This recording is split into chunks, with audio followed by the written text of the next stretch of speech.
Seth MacFarlane, comedy mastermind. If you don't know who I am, just pretend I'm Donny Osmond. The guy behind Family Guy. That we know. Artist. I did a two-dimensional drawing of Ted. Voiceover artist. I don't really care. I enjoy them both. Writer, director, and now movie star. That went south so fast! His journey from small-town boy to Hollywood powerhouse. He is kind of breaking the mold. He's a comedic genius. There's something inside you that keeps saying, no, go further, try something different. It's a constant crippling feeling of inadequacy. Tonight. Is that what it is? That might be what it is, yeah. CNN Spotlight, Seth MacFarlane. What's with this fair? Every year, people die. Really? Everybody hold still. People die at the fair. People die at the fair. The scene, Arizona, 1882. The American West is a terrible place in time. Everything out here that's not you wants to kill you. Angry, drunk people. Hungry animals. Outlaws. Oh, the doctor. I couldn't save her. She had a splinter, Doc.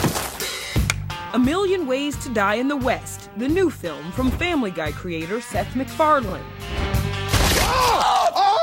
That went south so fast! He's a master of outrageous comedy, from animation Oh, jeez. Well, one of us is going to have to change. to live action plus computer animation. To his latest, live action minus animation. The story of the guy behind A Million Ways to Die in the West begins back east. In small-town New England, quiet Kent, Connecticut. He's the eldest of two kids. Who's this guy? That is Jonathan Winters. No, this is me as a child. What was I, like less than a year old? What do you have on? It looks like overalls, but it looks like I've pulled the straps down to be sexy. It's I don't know. adorable. Yeah. The hair's still the same, though. You It's still exactly have your the flip same. up. Like a lot of tots, baby Seth loves cartoons. I would watch Woody Woodpecker and Fred Flintstone. Unlike a lot of tots, baby Seth can draw them. It's the Flintstones. These are from when I was 2. For some reason, Fred is waving the American flag. I'm blown away by these, but Barney is spelled wrong. Come on. It is, yeah, I know. Listen, I'm embarrassed. If this isn't the ultimate sign that you were born to do this, I don't know what is. From the very beginning, I had a desire to copy other people's work. Original works start pouring out too. Young Seth creates his own animated movies, as his dad recalls. He used an old 8mm camera. He had it set up on a tripod, and he took each frame by itself and came up with a 7-minute video. Soon, Seth's working for the local newspaper, the Kent Good Times Dispatch. My first job was doing a cartoon when I was about 9 years old, and they paid me $5 a week. His cartoons are maintained at the Kent Historical Society, where Marge Smith is executive director. Anything that caught his fancy, he'd figure out a way to make it funny. It's a little bit of irreverence, but also just innocent fun. After high school, he heads to a prestigious art school. I was an animation major in college, and so I had very, very good training from the Rhode Island School of Design.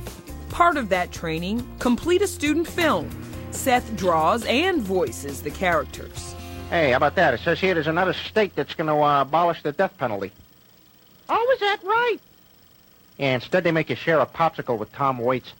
When did you discover that you could actually do voices as well? I was pretty young, began with impressions. You guys have any Cheez-Its? Honey, I think we should move. Oh, fine, let's have this conversation for the test. His student project at the Rhode Island School of Design, a professor takes enough of an interest in and recommends that he takes it out to Hollywood. With his student film as a calling card, Seth quickly lands a job. He was hired by Hanna-Barbera, which was, a pretty extraordinary first job. And you are? Johnny Brubble. I wrote for a show called Johnny Bravo on Cartoon Network that aired for a few years that actually is sort of a cult hit in its own right. He works mostly behind the scenes, but gains some on-camera experience. These are outtakes of him spoofing Captain Kirk on Cartoon Network's Adult Swim. And I'm the captain of the Starship Enterprise. Then, in 1998, his big break. Fox, home to The Simpsons, gets a look at an animated short Seth creates. Hi there. My name's Steve. I'm a dog, in case you're, well, stupid. Fox invites him to shoot a pilot, so long as he does it on the cheap. You know, they weren't going to give me $1 million to make a pilot, so they said, listen, if you can do this for 50 grand, we'll give you a shot at a primetime show. Seth titles his program Family Guy. Put down your thermostat. Man. It's a twisted take on the nuclear family, complete with matricidal talking baby. Stewie, I said no toys at the table. Damn you, vile woman! Is this a grape or a cherry? You know what? I don't really care. I'll enjoy it either way. Seth voices several characters, from Stewie to Dad Peter Griffin. Right, alcohol is trouble. Now I feel kind of guilty I ever gave Chris his first taste of beer. Yeah, but you turned out okay, didn't you, pal? I'm going to go get wasted. Okay, look both ways. The voice itself came from a security guard where I went to college, and he had just this impossibly thick, loud, boisterous Rhode Island accent. Fox greenlights the show, giving it an incredible launching pad. They put it behind the Super Bowl, which is, you know, that's the biggest piece of real estate on television. He's a family guy. The date, January 31st, 1999. The world gets its first look at Family Guy. Well, we're officially on welfare. Come on, kids, help me scatter car parts on the front lawn. The show wastes no time pushing the boundaries of taste. Whoa, is that really the blood of Christ? Yes. Man, that guy must have been wasted 24 hours a day, huh? The humor was just crazy. Yeah, America's great, isn't it? Except for the South. It was just a very new kind of show. Sometimes it made you cringe, but it was just that darn funny that you couldn't help but laugh at it. At the end of the day, that's all it's trying to do. It's not trying to change the world. Yeah, boy. The debut of Family Guy makes him, at age 24, the youngest executive producer in network television. Seth MacFarlane is on his way. Coming up, Seth's career advances, but on 9/11, it almost comes to a horrifying end. I turned to the guy next to me and said, my God, that was the flight I was supposed to be on. Unconfirmed report that a plane...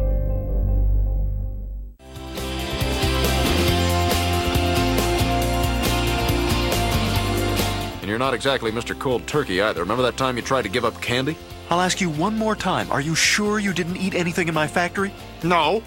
While Family Guy is moving from time slot to time slot, its creator gets an invitation to speak at his alma mater in Rhode Island. The timing will have profound implications for Seth. The date? September 10th, 2001. The next morning, September 11th, he heads to Boston's Logan Airport to fly back to L.A.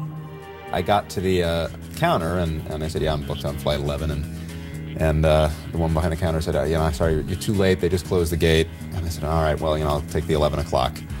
Went into the lounge, fell asleep, woke up about 45 minutes later to a commotion, and the first plane had hit. Unconfirmed report that a plane has crashed into one of the towers there. Sat there and watched the second plane hit.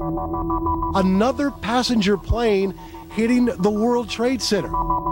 And I turned to the guy next to me and said, my God, that was the flight I was supposed to be on. The close call does not prompt Seth, an avowed atheist, to re-examine his worldview. I'm not a fatalist. I was not shaken to the core. He keeps his focus on Family Guy, but there, trouble's brewing. Whoops.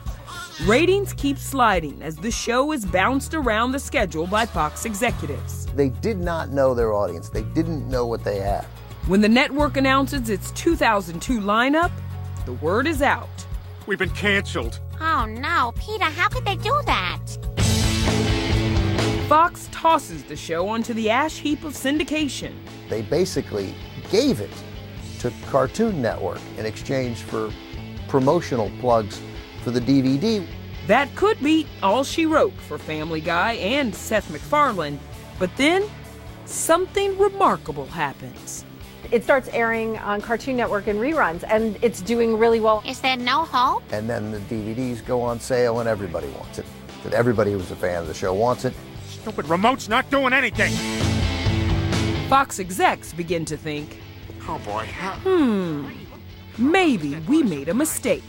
Then to Fox's credit, they did something that never happens in television, which is bring a show back from the dead. Backed by popular demand, Fox proudly announces the return of Family Guy with all new episodes. Those all-new episodes begin airing in the spring of 2005.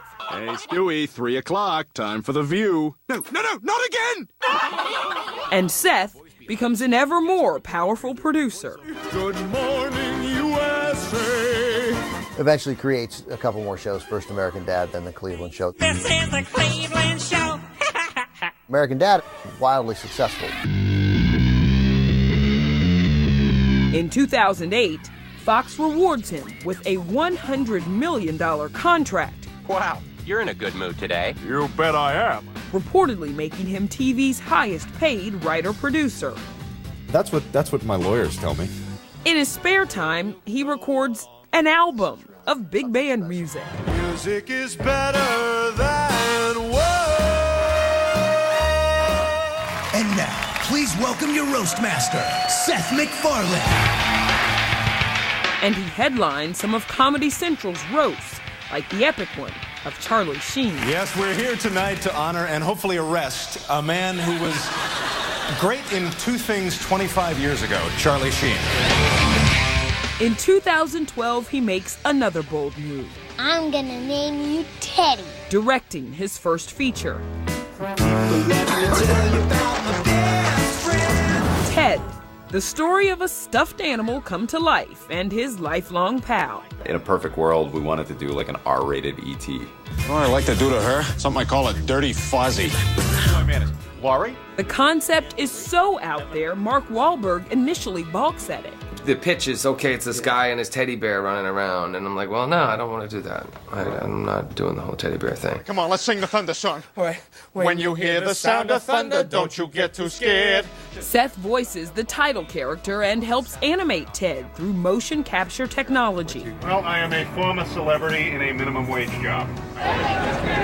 The film opens in June of 2012 and becomes an unexpected and gigantic hit.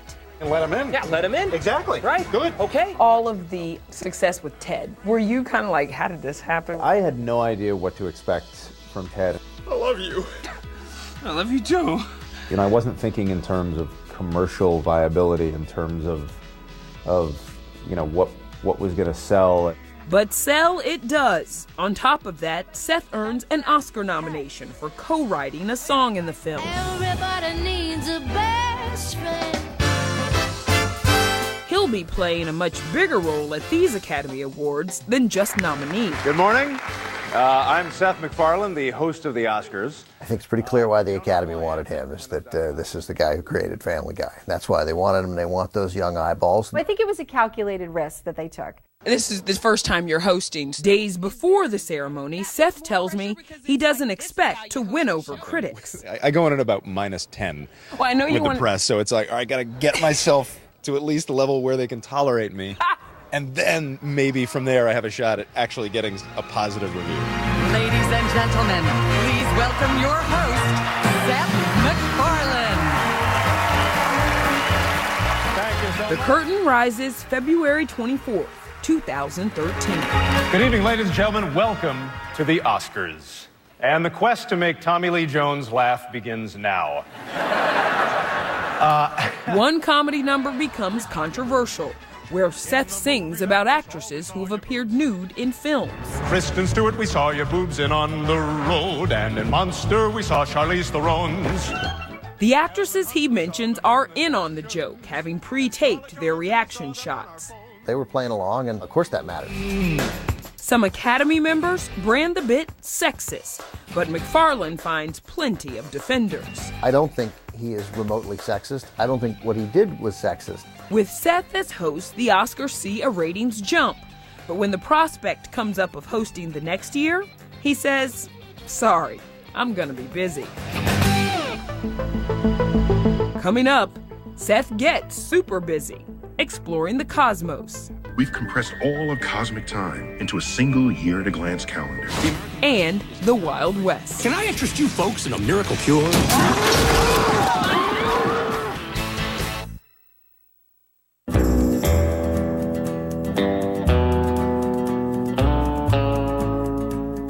Okay, all right, get ready. I'm about to shoot a full load at your cans. Shut up. All right, focus. okay. Seth's current focus? Filmmaking, as the writer, producer, director, and star of A Million Ways to Die in the West. This is a weed cookie, isn't it? What was it about the Old West that made you say, this is what I'm going to do with this backdrop? I have always been a fan of Westerns, both in film and television, and it had been a while since anyone had really done a Western comedy. The setting may be the Old West, but the script is full of Seth's contemporary humor. The American West is a disgusting, awful, dirty, dangerous place. Look around you. Everything out here that's not you wants to kill you. Outlaws, angry drunk people, scorned hookers, hungry animals, diseases. You can get killed just going to the bathroom. You're this kind of cerebral, bookish, urbane guy that's like plunked into the middle of, the Wild West. Where does that come from? Well, that was part of the grounding process, is to show this world through a modern lens. We romanticize this period, but the fact is, if you actually lived there, it would have just been a horrible, miserable, terrible, depressing, dangerous place to be. And, particularly if you were not an alpha. I gotta get a running start. Dude, you really shouldn't drink and horse. The character seemed like a good fit. If I was doing a Holocaust drama, I probably would not cast myself. Seth plays Albert, a fearful sheep farmer who toughens up with the help of his sure-shot, gunslinging love interest, played by Charlize Theron. I'm gonna teach you how to shoot.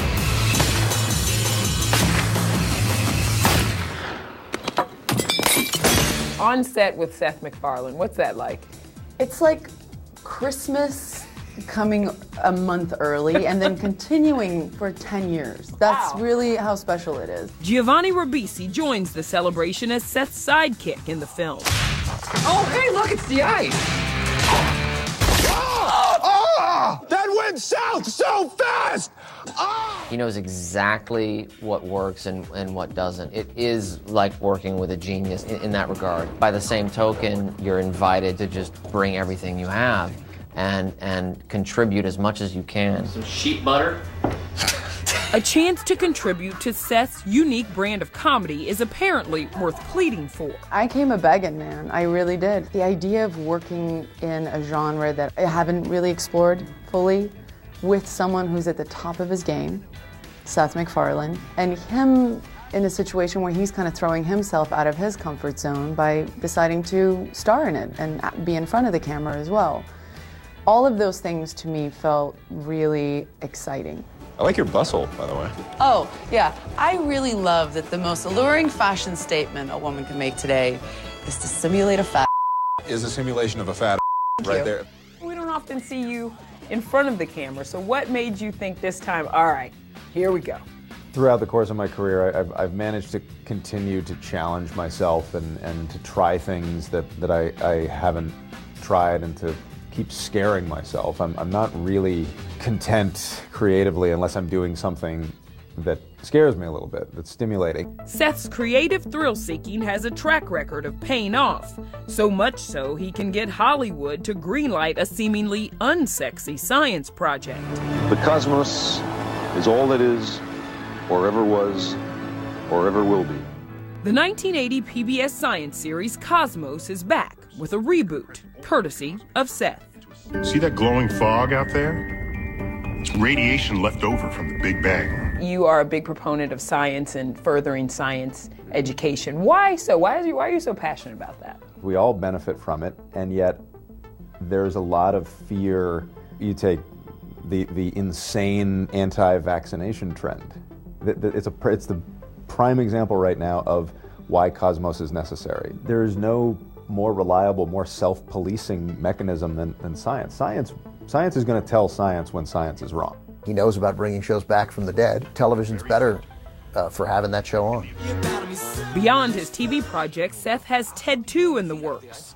Bring it in, you bastard. Come on. I love you. Sorry, that's the thing. The old... Yeah. Yeah, no. And more music coming with a new album of holiday classics. Just forget about words and sing her a song. There's something inside you that keeps saying, no, go further, try something different. It's a constant crippling feeling of inadequacy. Is that what it is? That might be what it is, yeah. Whatever his motivation, any project Seth takes on, his fans follow. He's doing the kind of comedy that very few people are doing, and that there is an audience for, and there is a devoted audience for. Devoted fans and family. We spoke to your dad at the premiere last night, and here's what he said. I just have such great respect for him, and he's still a very, very grounded and kind and focused human being. He's a good soul, a good person, and that's more than anything else what I'm proud of. My dad's such a... I'm gonna get him for that, man. Oh, man, I'm gonna get you guys, son of a... I didn't expect that. With Seth MacFarlane, always expect the unexpected.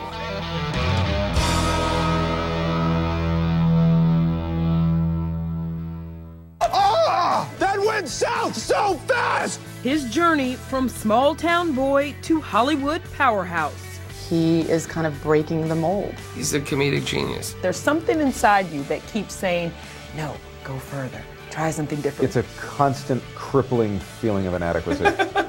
Tonight. Is that what it is? That might be what it is, yeah. CNN Spotlight, Seth. To his latest live action minus animation. The story of the guy behind A Million Ways to Die in the West begins back east. In small-town New England, quiet Kent, Connecticut. He's the eldest of 2 kids. Save her. She had a splinter, Doc. A Million Ways to Die in the West, the new film from Family Guy creator Seth MacFarlane. That went south so fast! He's a master of outrageous comedy, from animation... Oh, jeez. Well, one of us is gonna have to change. ...to live action plus computer animation.